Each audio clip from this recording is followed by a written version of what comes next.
अब भी जिसका खून ना खौला, खून नहीं वो पानी है, जो देश के काम ना आए वो बेकार जवानी है। I underestimated the impact of cinema. लेकिन रंग दे बसंती and Three Idiots was like an eye opener that wow. क्योंकि 2009 में मैंने फिल्म देख के अपना जॉब छोड़ दिया। या उठ के पता है आंसर बट निकले ना मुंह से। That sounds so much like me. बुमतल Bukhara. Do you know what that is? What does this mean? जो उनकी 10 कारतूस वाली पिस्तौल थी ना, उसका नाम था बुमतल बुखारा।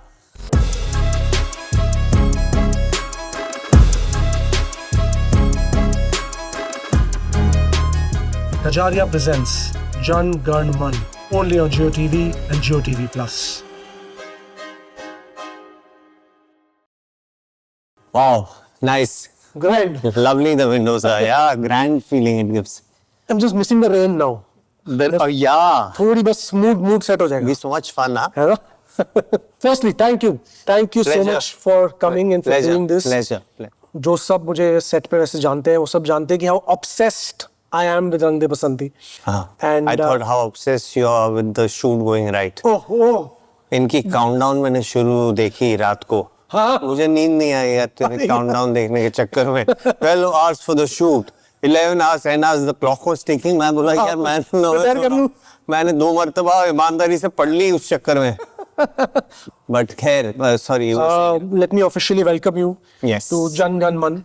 Jan Gan Man purely because I think stories, for lover of stories and wanting to share stories about freedom fighters. Because मान सब मानते हैं, जानते कम है। सही बात है। Hopefully your fans, your followers get to यार कि अच्छा Sharman is talking, let's listen to what he's saying. Lovely, how nice. I have to also make a confession as to you have impacted my life in a very funny way maybe, or in a fun way. Let's call it a fun way. I'll tell you how. I was in an all boys school. Right. Style was the first film I went to watch with a bunch of girls. अच्छा. So wow. it was because it was a college film. The other boys dropped off. No, the boys also were there. Achha. Boys and girls went to watch a film for the first time. So it was it's part of core memory now. Style, even I have some really fond memories. Your first major film, so to say. मतलब we rehearsed the entire script like a play. Oh, the script was in order.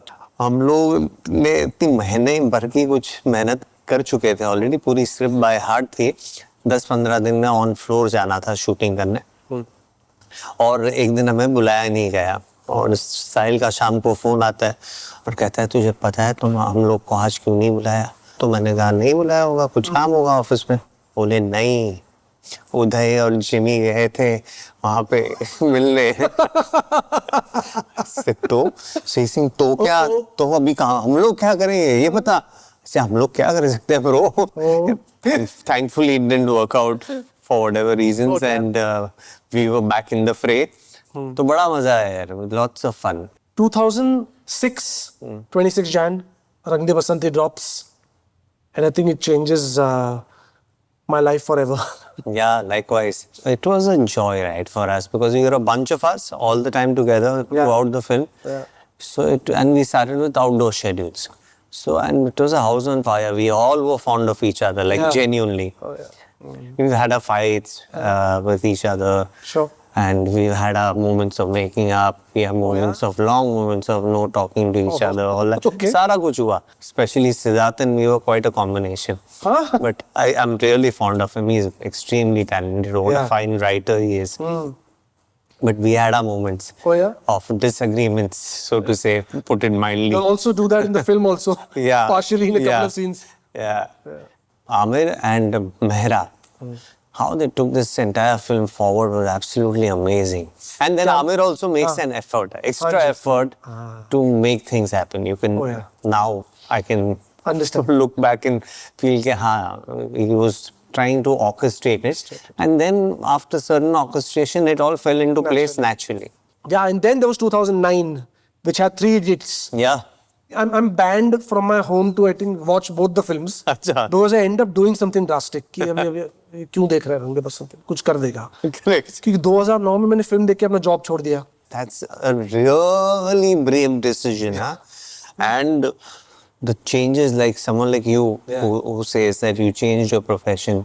There are many professionals in the middle of their careers doing extremely well who've spoken to me that how they changed their line because it was not something they were enjoying. They were making the money, but they were not happy with the joy factor that they were getting out of it. I think it was more relatable in terms of normal people going through their journey of life.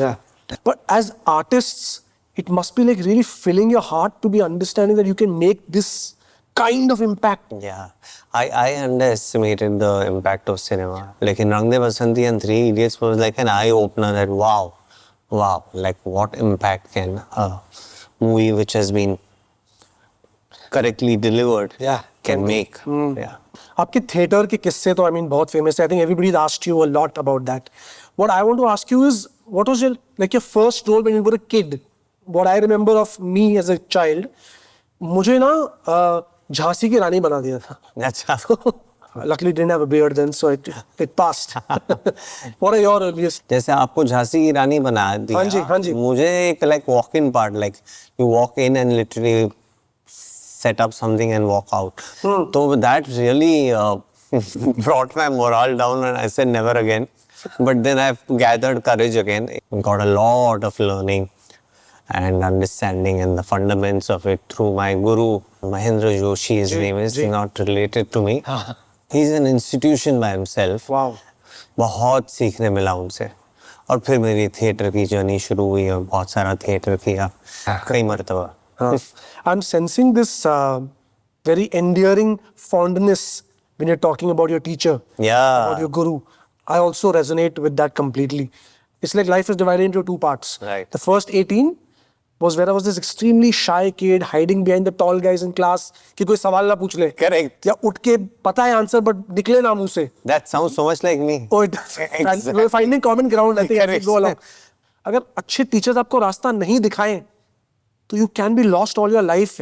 Absolutely. I think we can consider ourselves really, truly fortunate and blessed. Fantastic. Super. So very, very excited to hear your story. आप मुझे ये बताइए, आप आज किसकी story share करने वाले हैं? जय दिन हुई जय सूरजवा, अरहर के दलिया धान के बथुआ, खूब कचर के खाइबे ना, अरे जय दिन हुई जय सूरजवा. What does this mean?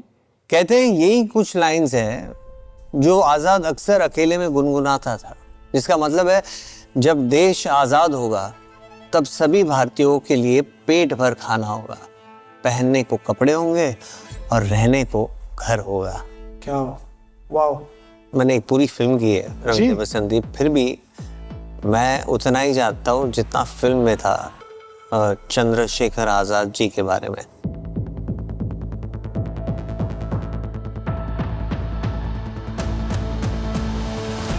Police के हत्थे कभी नहीं चढ़ूंगा, अंग्रेजों की गोली से तो कभी नहीं मरूंगा, आजादी का मतवाला हूं मैं, आजाद हूं, आजाद ही रहूंगा. कोई 20-22 साल का लड़का ऐसे बात करता है क्या? हाँ करता है. हम आज जिसकी बात करने वाले हैं वो ऐसी ही जोशीली बात भी करता था और ऐसे ही नामुमकिन काम भी करता था. आजादी के इस मतवाले ने अपनी मौत प्लान कर रखी थी. जितना दमदार नाम उतने ही हिम्मत वाले काम. So interestingly, not many people would know he wasn't born with the name we know him by. He was born Chandrashekhar Tiwari. Shekhar बचपन से ही हट्टा कट्टा था, स्ट्रेंथ के मामले में सबसे ताकतवर, खेलने का बड़ा शौक, स्पेशली आर्चरी. बचपन से ही उसका निशाना बड़ा तेज था. 14 साल की उम्र में ही घर से भागकर बॉम्बे आ गया और जब वहां काम में मन नहीं लगा, उन्हें मन किया आगे पढ़ाई करने का, तो वो चल पड़े काशी संस्कृत स्कॉलर बनने. एक माँ से दूर वो दूसरी माँ के करीब आ गए. ज्ञान लेने आए थे वो, पर अपना मकसद पा गए. तब मन मार के किसी कंपनी की 9 to 5 नौकरी नहीं की जाती थी. दिल लगाकर समय देखे बिना जवानों को देश की सेवा ही भाती थी. वो कहते हैं ना, दुनिया में चाहे तुम कहीं भी रहो, तुम्हारी डेस्टिनी तुम्हें ढूंढ ही लेती है. शेखर को भी उनकी डेस्टिनी ने खोज निकाला था. क्योंकि उसी वक्त बनारस में क्रांतिकारी काफी एक्टिव थी। वक्त ऐसा था कि पूरे देश में ब्रिटिश सरकार के खिलाफ प्रोटेस्ट चल ही रहे होते थे। मानो पूरा देश स्वतंत्रता की सोच में एकजुट था। और ये देखकर ब्रिटिश गवर्नमेंट ने इंट्रोड्यूस किया Rowlatt act, which allowed the British to arrest anybody without any reason. That's right. Correct? That's right. Yes. पहले उन्होंने हमारी बेसिक ह्यूमन राइट्स छीन ली और उसके बाद आया 13 अप्रैल 1919। मैं बात कर रहा हूं जलियांवाला बाग की।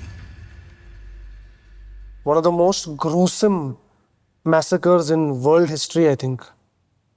एक और किस्सा है इससे जुड़ा हुआ कि 1999 में when Queen Elizabeth and Prince Philip came to visit the site Jallianwala Bagh, वहाँ पे एक plaque है that reads, "This place is saturated with the blood of about 2,000 Hindus, Sikhs and Muslims who were martyred in a non-violent struggle." इस बात पर Philip ने कहा कि maybe an exaggerated number. The British government has still not apologized for Jallianwala Bagh or for this comment. इस बात को अभी 105 साल हो चुके हैं, 1919 to now. मुझे तो अब भी सुन के गुस्सा आ रहा है। शेखर तो तब वहाँ था, he was there in 1919. वो कैसा फील कर रहा होगा? मुसाफिर राह नहीं, राह मुसाफिर चुनती है। शेखर को आजादी के आक्रामक मार्ग ने चुना। अपने देशवासियों की चीखें सुनकर उनका खून खौल उठा। अंग्रेजों के अत्याचार ने शेखर के मुंह पर पानी नहीं, खून मारकर जगाया और उसको उसकी जिंदगी का असली मकसद बताया।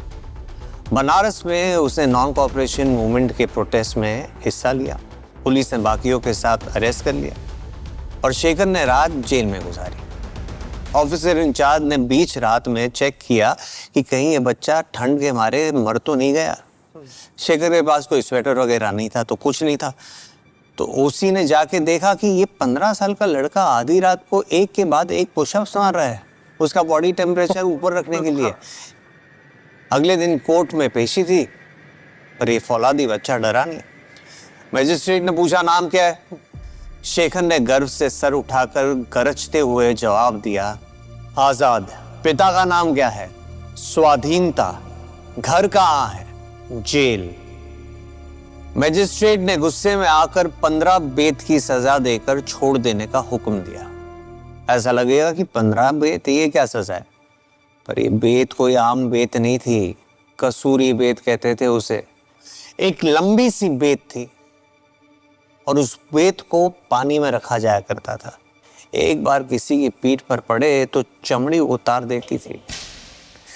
हाँ, चीखा जरूर वो, पर उसकी हर चीख में भारत माता की जय, वंदे मातरम यही निकला।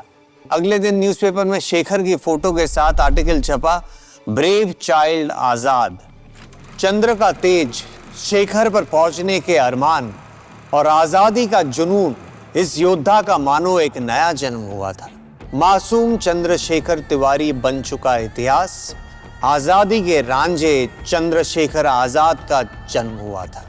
मंजिल क्या है आजाद को पता था, रास्ता समझ नहीं आ रहा था, जो अक्सर लोगों के साथ होता है। कहते हैं कि सही समय पर सही जगह पर पहुंच गए तो काम बन जाता है। और अब सब आजाद को जानते भी थे।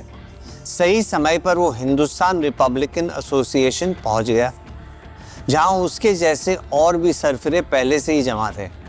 राम प्रसाद बिस्मिल, सुरेश बापू, राजेंद्र नाथ लहरी, अशफाकुल्ला खान जैसे कई नौजवान जिनके खून में आज़ादी का जुनून दौड़ रहा था। अब हुआ यूं, आज़ादी की लड़ाई के लिए पैसे तो चाहिए ही थे।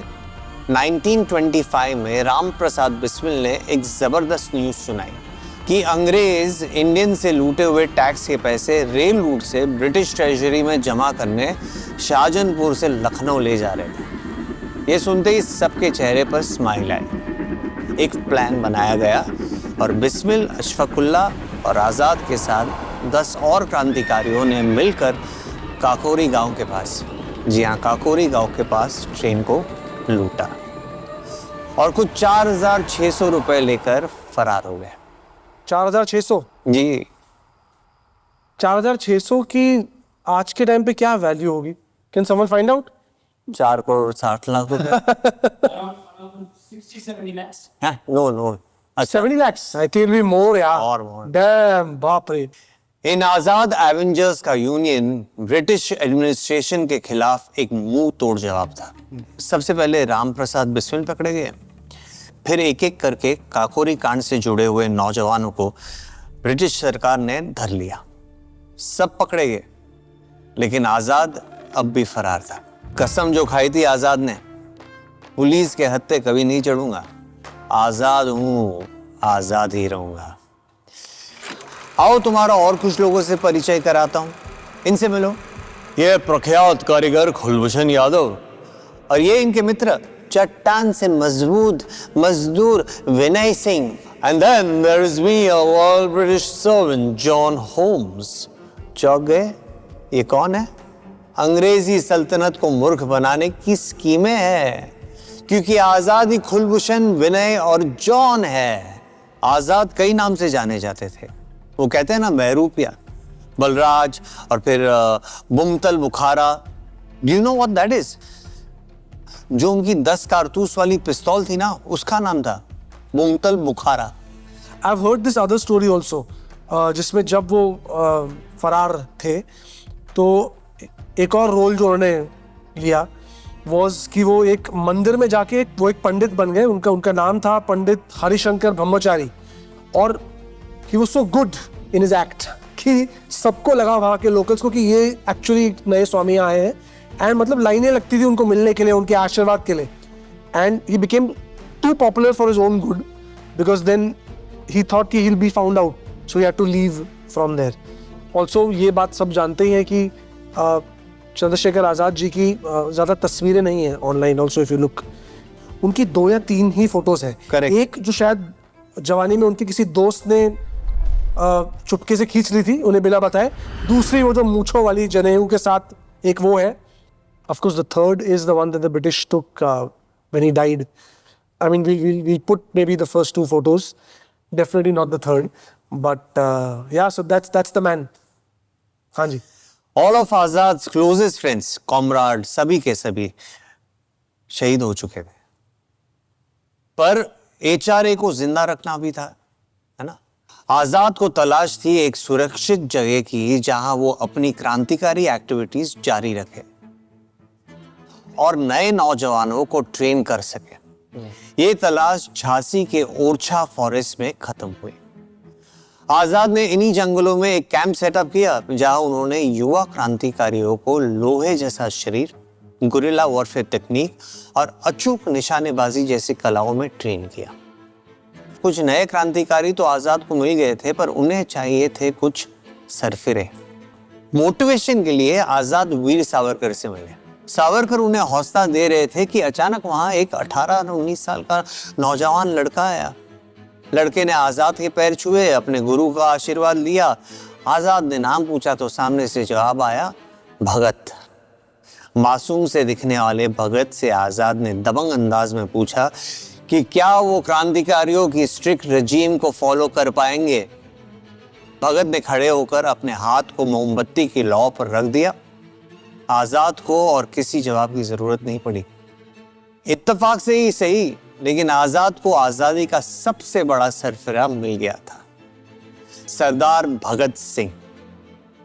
अक्टूबर 1928 में भगत सिंह ने साइमन कमीशन के खिलाफ एक प्रदर्शन का आयोजन किया और इस प्रदर्शन का चेहरा बने शेरे पंजाब लाला लाजपत राय जी।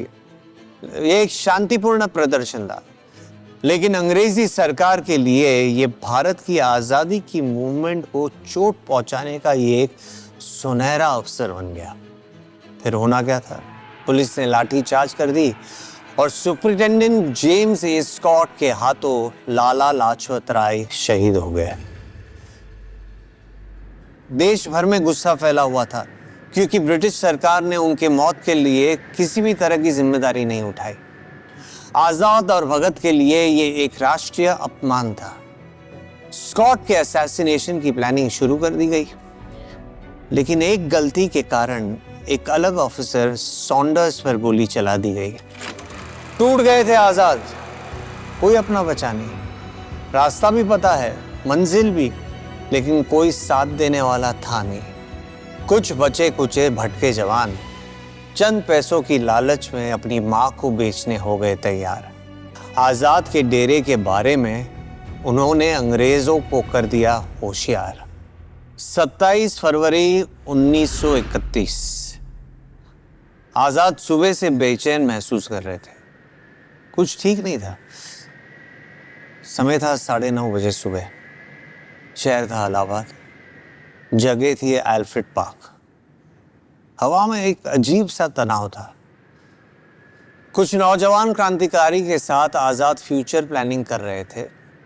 कुछ गलत होने का एहसास आजाद को तब हुआ जब पार्क के कोने से कुछ आवाजें आने लगी। वो समझ गए कि ब्रिटिश पुलिस वहां आ चुकी है।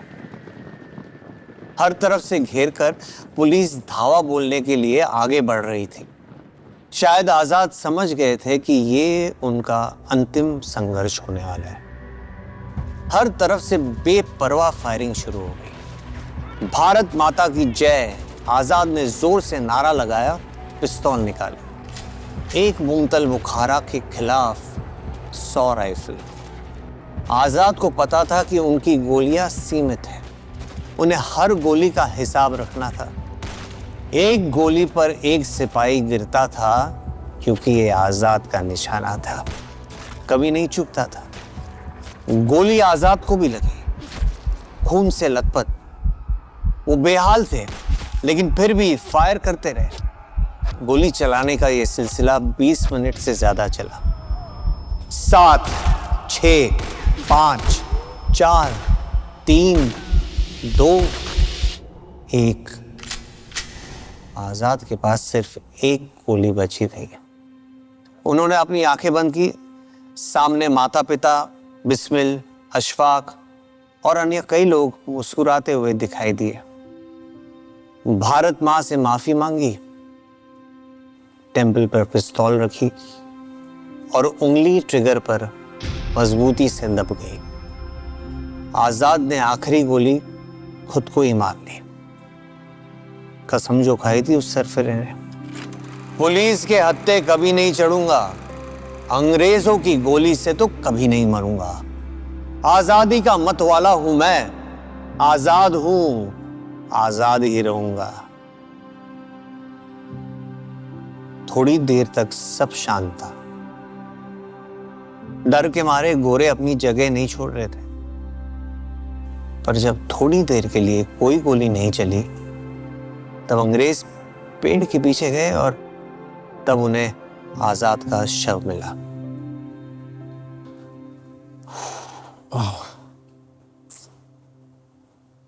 Exceptional men, and the contribution and the struggle and the sacrifices they've made for the independence we are enjoying today. It gives me goosebumps even today. History इतनी इंटरेस्टिंग हो सकती है ना अगर उसको अच्छे से सुनाया जाए, पढ़ाया जाए। Yeah. एंड ये आपने जो स्टोरी सुनाई, जी। आई वॉज विद यू, मैं जुड़ा हुआ था आपके साथ थ्रू आउट। Yeah. मैं काफी कुछ जानता था आजाद के बारे में, Yeah. बट काफी कुछ नया भी मुझे पता चला। बिल्कुल। A country so rich with stories. Yeah. And कहीं ना कहीं हमारे ओरिजिनल दी ओजी हीरोज को सेलिब्रेट करना भूल जाते हैं। तो my last question to you is, आपको आजाद की स्टोरी आज जब आपने शेयर की, what is that you're going to take away from Azad's story for yourself? I think the one common factor for all our freedom fighters, the love and the spirit of जो सरफिरे ना, सरफिरे जो सरफिरे थे सारे, ने story में बताया, उस किस्म का पैशन, उस किस्म का प्यार अपने देश के लिए, वो जुनून, उनका सरफिरापन जो है, उनकी मोहब्बत जो इतनी पैशनेट है, वो एक पॉइंट आजाद जी के through, end of course so many such wonderful freedom fighters whom we know of and whom we need to acknowledge even more often. Absolutely. Happy Independence Day to you. Yes, happy And Independence Day to all the To viewers. everybody. Yes, Yeah. yes, absolutely. Thank you. Pleasure. Thank you so much, man. Thanks a lot. Thank you. Thank you so much. Thank you. Can I get that book signed, please? So this is the shooting script. Yeah. Yeah. Luckily, I have Mera signature. yes, love yours as well.